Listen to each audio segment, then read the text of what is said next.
아니 그래서 지금 국회에서 상법 개정안 관련된 논의가 이제 치열하게 진행이 되고 있는데 도대체 언제까지 재벌 총수 회장님들만 저기 좋게 하는 인수합병 이대로 두고 볼 거냐, 주주 이익은 어디로 가는 거냐 이런 얘기가 있는데 이번엔 될까요? 상법 개정안 여야 합의로 통과시키겠습니까? 사실은 21대에서도 이용호 의원님이 상법 개정안 발의하셨죠. 예. 근데 통과가 안 되고 이제 안 됐어요? 21대 또? 임기를 마감해서 폐기되고 예. 그 상법 개정안은 매번 그런 반복을 하고 있어요.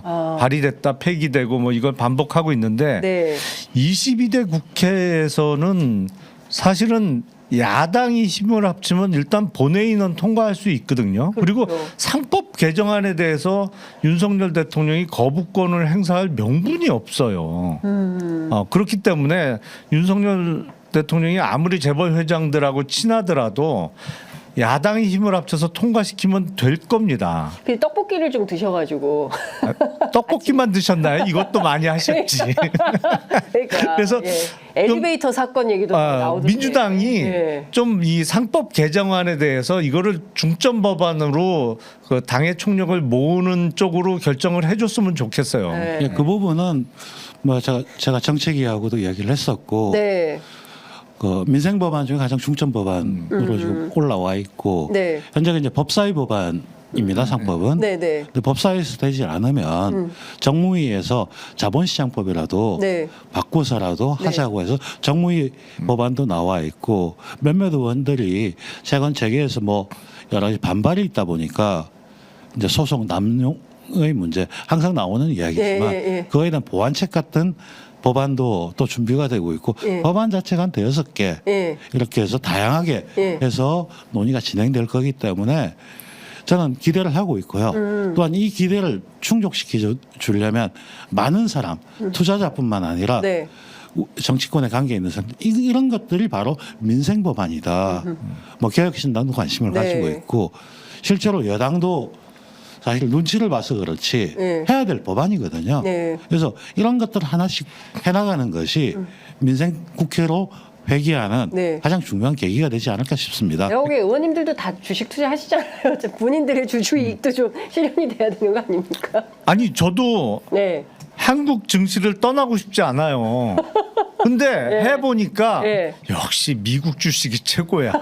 수익률로 보니까 비교가 안 돼 이게. 예. 근데 세금 좀 더 내더라도 세금 미국 시장으로 내도 가야겠다. 아니 벌어야 세금 예. 내는 거니까. 예. 근데 이런 식으로 하면 누가 한국 주식에 투자하겠어요. 그러면 사실은 한국 자본시장이 쪼그라든다는 얘기는 네. 한국 전체의 기업이 쪼그라든다는 얘기하고 똑같은 것이거든요. 결국엔 기업이라는 게 예. 자본시장에서 자본을 조달해서 투자도 하고 기업을 키우는 건데 자본시장이 쪼그라들면 기업이 성장할 수가 없어요. 그리고 지금 상법 개정안이나 이런 움직임에 대해서 재계가 그렇게 되면 기업을 상대로 또 회사의 이사를 상대로 소송이 남발할 거다라고 하는데 아니 세상에 엘리엇은 소송 제기해서 받아내는데 네.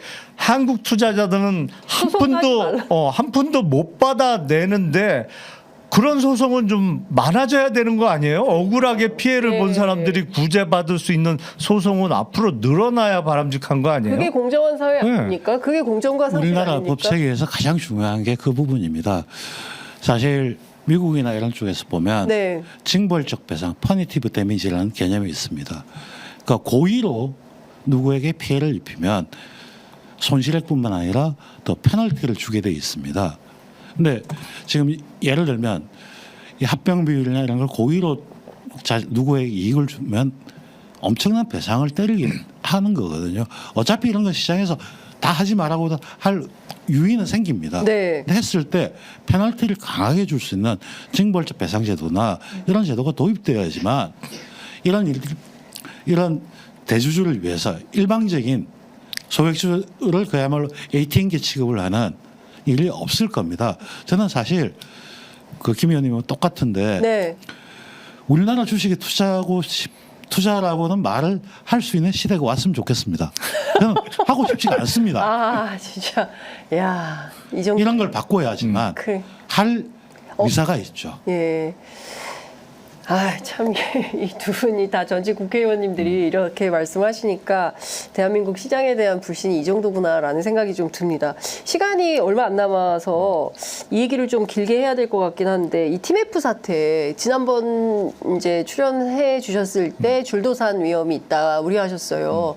실제로 대기업들도 피해가 있는데, 이거 괜히 잘못 말했다가 더 기업 이미지가 나빠질까봐 차라리 입국 다 타고 있다. 이제 이런 얘기, 농수산 분야까지도 굉장히 광범위하게 피해가 있는 것 같다라고 하는데, 도대체 이거 어떻게 해야 됩니까? 근데 정부에서 아무 얘기가 없는 것 같아요. 뭐 대책을 내놓긴 했습니다만. 지금 지원책으로 하는 게 금융 지원인데, 그렇습니다. 결국 뭐 쉽게 말씀드리면 돈 빌려주겠다. 예, 그러니까 급하니까 일단 이거로 막아라. 그렇습니다. 그 예. 내용이잖아요. 네. 근데 특히 이런 어떤 플랫폼 사업자나 이른바 오픈 마켓이라고 하는 게 사실은 돈을 버는 게 뭐 좀 표현은 그렇습니다만 돈 장사해서 돈 번 거 아니냐 이런 지적이 있는 거죠. 그러니까 소비자한테 대금은 얼른 받아놓고 납품처에 지금은 거의 뭐 50일 2달씩 늦게 네. 주면서 그 사이에 이 그렇죠. 자금을 운용해서 돈을 버는